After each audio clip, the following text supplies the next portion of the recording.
everyone, welcome to Jim's Orbit once again. So today we are starting with a new chapter of physical chemistry, that is chemical kinetics, and it happens to be chapter 4 of class 12th NCERT textbook part 1 chemistry. Okay, so let's start. Chemical kinetics. Chemical, we understand, okay, this is related to chemistry, right? What does kinetics means? This is derived from a Greek word kinesis, which means movement. Okay, movement. Chemical reaction में क्या movement हो सकती है कि A plus B से हम C plus D state में जा रहे हैं. ठीक है, दैट मीन्स केमिस्ट्री हमेशा चेंज से इंटरचेंजेबली अंडरस्टूड है. कोई ना कोई चेंज हो रहा है. थर्मोडायनेमिक्स पढ़ी क्लास 11th में, एनर्जी चेंजेस पढ़े, उसमें क्या देखा, जब डेल्टा G लेस देन 0 या नेगेटिव था तब रिएक्शन स्पॉन्टेनियस था. स्पॉन्टेनियस था मतलब रिएक्शन फीजिबल था. ठीक है, तो रिएक्शन होगा या नहीं होगा वो थर्मोडायनेमिक्स से पता लग गया. फिर हमने केमिकल इक्विलिब्रियम पढ़ा. केमिकल इक्विलिब्रियम पढ़ा तो उसमें किस एक्सटेंट तक रिएक्शन होगा वो एक्सटेंट केमिकल इक्विलिब्रियम से पता लग गया. इक्विलिब्रियम कांस्टेंट्स पढ़े, मतलब कितना एसिडिक है कोई एसिड, कितना बेसिक है कोई बेस, तो वो एक्सटेंट जो है वो हमें केमिकल इक्विलिब्रियम से पता लगा. करेक्ट. अब ये किस रेट पर हो रहा है, ये चेंज किस स्पीड पर हो रहा है. कोई रिएक्शन को पूरा 24 आवर्स लग रहे, कोई रिएक्शन बहुत ही क्विक है. Like if sodium is kept in air or if it comes in contact with water, it catches fire so readily. So that means it is a very fast reaction. कोई बहुत slow reaction है. ठीक है, slow reaction के examples क्या देख सकते हैं. फोटोकेमिकल रिएक्शन बहुत स्लो होते हैं, 24 घंटे ऑब्जर्वेशन देखना पड़ता है उनका, तो वो बहुत स्लो होते हैं. तो ये जो रेट है इसको हम केमिकल काइनेटिक्स में पढ़ते हैं. Correct. Chemical equilibrium, thermodynamics, rate, all these are parts of physical chemistry only. कि हम फिजिकली क्या चेंजेस ऑब्जर्व कर सकते हैं, कैलकुलेट कर सकते हैं, that is all we are concerned with in physical chemistry. तो अब रेट पढ़ते हैं. रेट में क्या होता है, रेट ऑफ केमिकल इक्वेशन या रिएक्शन. ठीक है, एक हम रिएक्शन कंसिडर कर देते हैं, elementary reaction which is A plus B gives C plus D. तो अब ये रेट ऑफ केमिकल रिएक्शन क्या होगा, या तो इस रेट को हम इसके कॉन्सेंट्रेशन में कितना रिडक्शन हो रहा है विद रिस्पेक्ट टू टाइम वैसे देख सकते हैं. तो मतलब change in A with respect to change in time. ठीक है, अब ये जो रेट है ये डिक्रीज होगा इन कॉन्सेंट्रेशन ऑफ A, क्योंकि ये रिएक्टेंट है, ये कंज्यूम होगा तभी तो प्रोडक्ट्स बनेंगे. करेक्ट. और इसी को हम इक्वल कर सकते हैं इस वाले रिएक्टेंट, तो यहां पर ये नेगेटिव साइन आ जाएगा since it is a decrease. So हम इसे delta B upon delta T ये भी लिख सकते हैं. ठीक है, अब अगर हम प्रोडक्ट के टर्म्स में बात करें तो ये increase in concentration of C या D ऐसे लिख सकते हैं.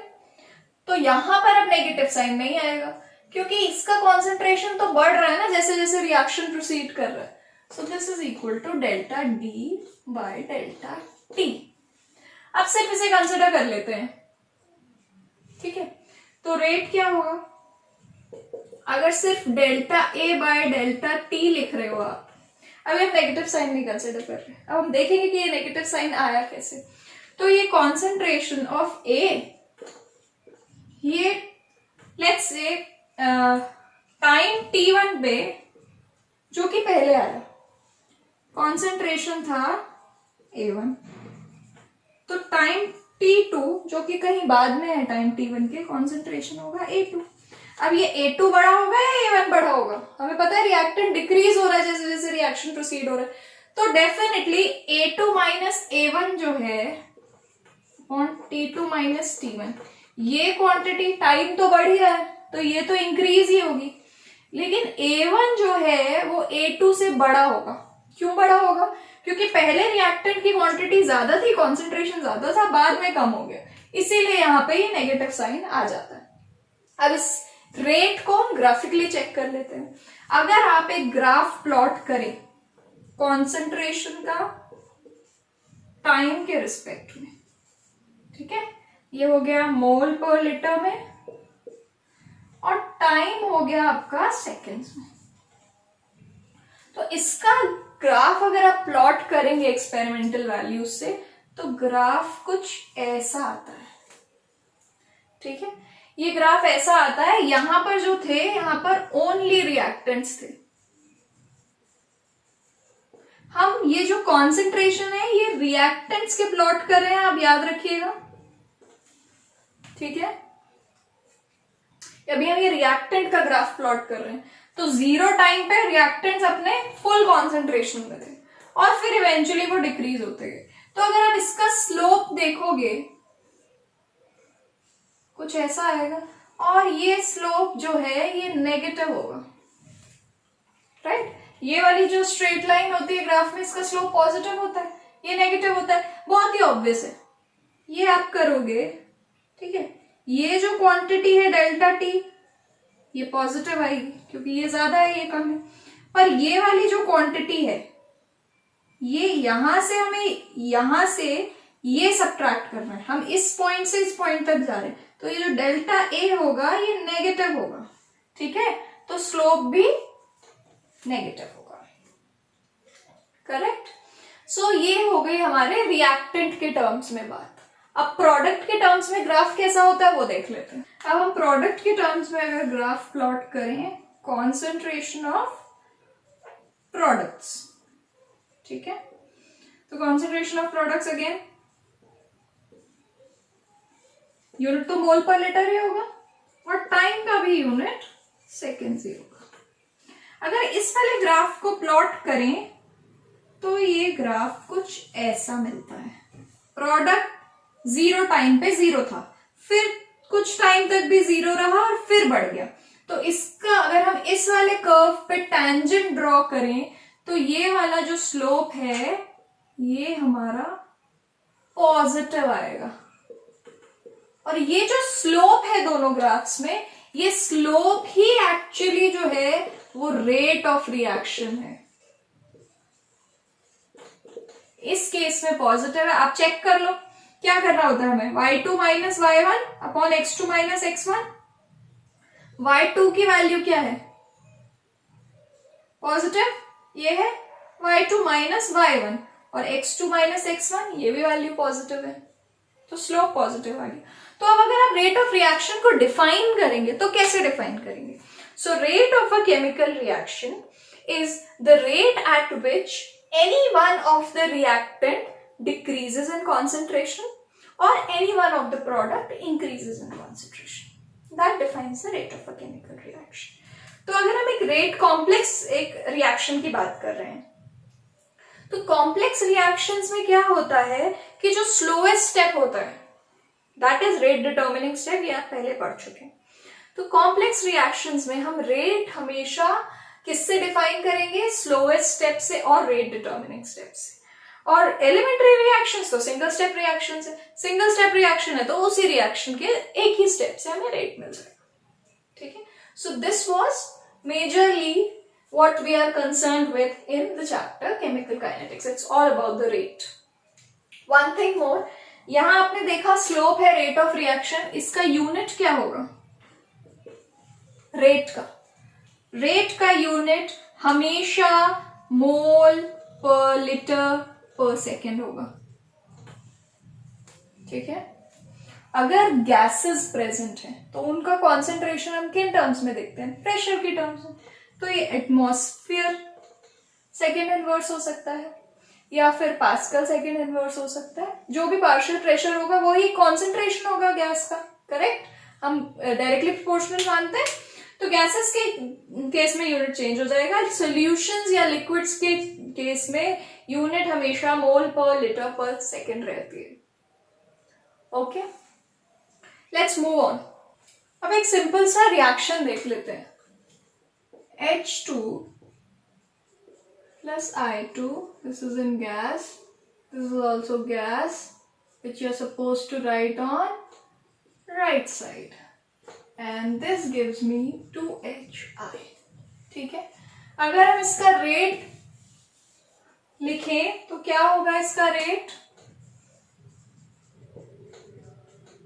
H2 माइनस अपॉन, अच्छा हमने डेल्टा कॉन्सेंट्रेशन ऑफ रिएक्टेंट लिखा था। अगर हम किसी भी इंस्टेंट पे बात करें, ये तो ठीक है, हमने एक इंटरवल का निकाल लिया रेट, एक इंटरवल देखा और उसमें से रेट निकाल दिया। अब हम किसी भी इंस्टेंट पर देखना चाहे तो that is going to be more convenient for us, right. हमेशा हमें पता नहीं हो सकता कि एग्जैक्ट टाइम क्या था तब कॉन्सेंट्रेशन क्या था, और उससे पहले वाला टाइम क्या था तब कॉन्सेंट्रेशन क्या था, और उससे हम सब्ट्रैक्ट करके डिवाइड करें। हमेशा ऐसा पॉसिबल नहीं। अगर हमें एक इंस्टेंटेनियस रेट की एक्सप्रेशन मिल जाए तो it is always going to be really convenient for us. So instantaneous rate क्या होता है? Change in H2 with respect to change in time with a negative sign, since this concentration is going to reduce anyway. That is equal to change in concentration of I2 with respect to change in time, again with a negative sign, and that is going to be equal to change in HI with respect to change in time, but not with a negative sign this time, because this is a product, correct। एक और equation देख लेते हैं। अब यहां पे आप कुछ चीजें ध्यान रखिए। वाटर का हम कॉन्सेंट्रेशन 1 लेते हैं, सॉलिड का भी कॉन्सेंट्रेशन 1 लेते हैं, ठीक है। अगेन बाकी सब तो डिफाइंड होंगे ही आपको। तो रिएक्टेंट के टर्म्स में अगर आप रेट ऑफ रिएक्शन लिख रहे हैं तो this will be rate is equal to, अब यहां पर जो स्टोइचियोमेट्रिक कोएफिशिएंट है वो डिनोमिनेटर में आ जाएगा।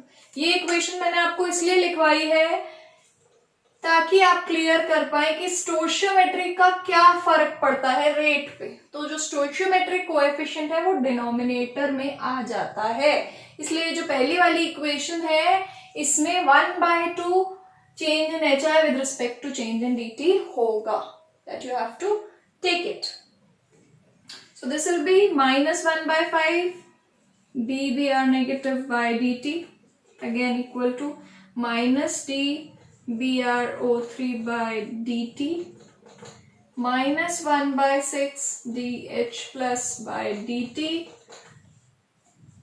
that is equal to positive 1/3 dBr2 by dt, and that is equal to dH2O by dt।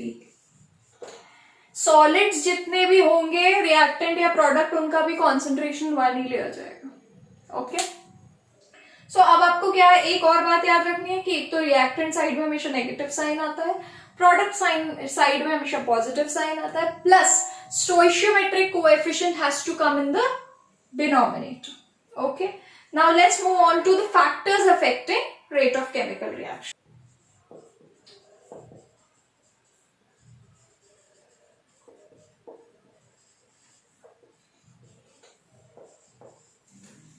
Factors affecting में अभी आपने रेट का एक एक्सप्रेशन लिखा, तो उसमें आपको क्या लगता है क्या फैक्टर्स अफेक्ट कर सकते हैं रेट को?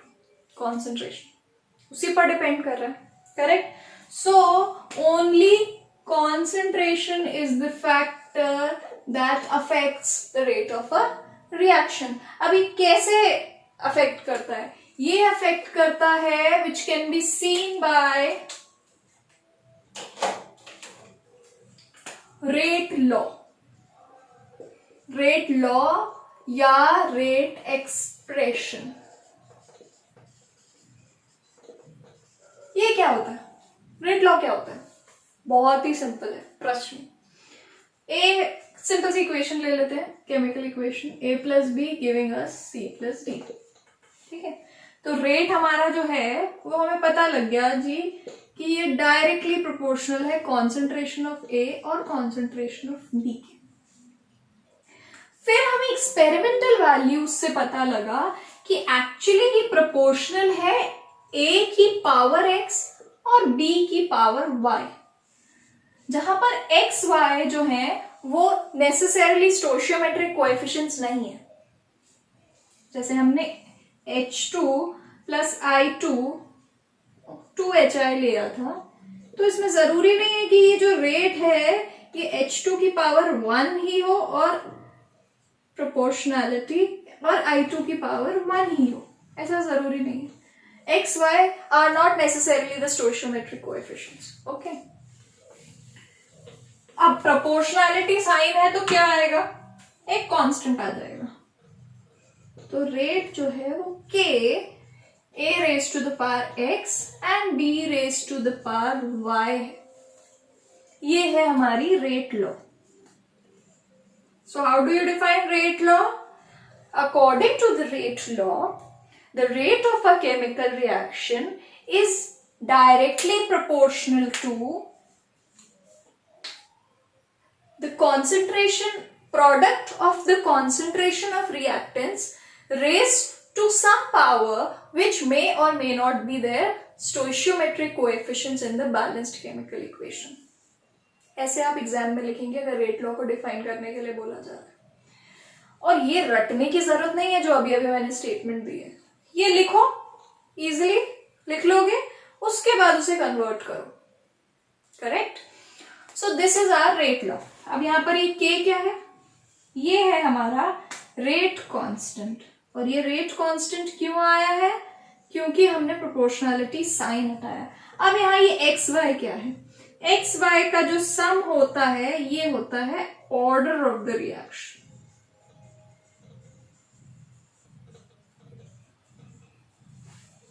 ठीक है, सो एक्स एंड वाई कैसे डिफाइन हो सकता है, the sum of the powers of concentration of reactants in a rate law is called order of the reaction.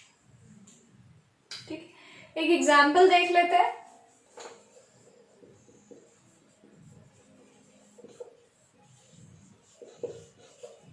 Familiar है आप इस एग्जाम्पल से। इसमें रेट स्टोइचियोमेट्री के बराबर ही होता है। सो NO raised to the power 2 and O2 raised to the power 1।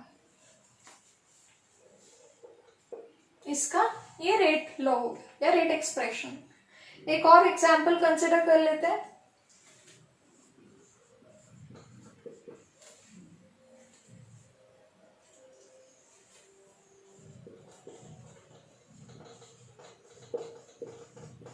क्या हो रहा है यहाँ पर, कौन सा रिएक्शन हो रहा है यहाँ पर, अभी पढ़ा है आपने।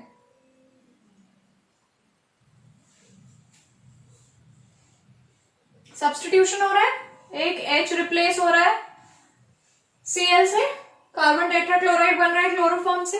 अब इसका जो रेट होता है उसका एक्सप्रेशन ऐसा होता है, CHCl3 का 1 ही है, लेकिन जो Cl2 है उसकी पावर हाफ है।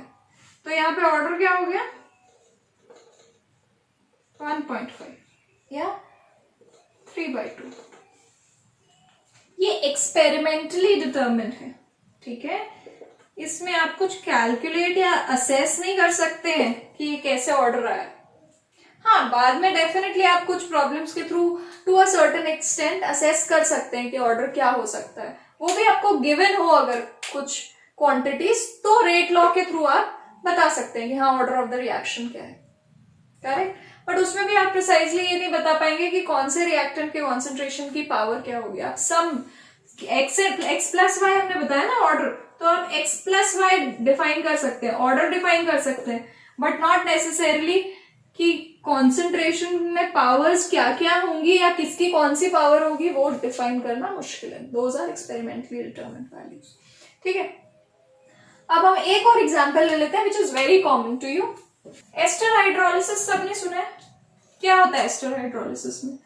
Suppose CH3COO C2H5 ethyl acetate ले रहे हैं हम, तो ये किस में होता है? एसिडिक मीडियम में होता है, H2O होता है एस्टर हाइड्रोलिसिस में। और क्या मिलेगा? CH3COOH plus C2H5OH। अब इसका जो रेट है ना, ये सिर्फ एस्टर के कॉन्सेंट्रेशन पर डिपेंड करता है, वाटर पे नहीं डिपेंड करता है। तो यहां पर इसकी पावर 1 होती है और वाटर की पावर एक्चुअली 0 होती है। ठीक है, तो इसका मतलब ये फर्स्ट ऑर्डर रिएक्शन होती है। देख के हमें सेकेंड ऑर्डर लग रही है, फर्स्ट ऑर्डर का मतलब ऑर्डर 1 है। ठीक है, सिंपल नॉमेनक्लेचर। फर्स्ट ऑर्डर मतलब ऑर्डर 1 है, सेकेंड ऑर्डर मतलब ऑर्डर 2 है। तो ये हमें फर्स्ट ऑर्डर मिलती है, जबकि देखने में हमें सेकेंड ऑर्डर लग रही है क्योंकि 2 रिएक्टेंट्स इन्वॉल्व। ठीक है, सो ये था हमारा रेट लॉ या rate expression. Okay, thank you so much. Have a nice day. In our next lecture video, we'll continue with this chapter and proceed towards the completion. Thank you.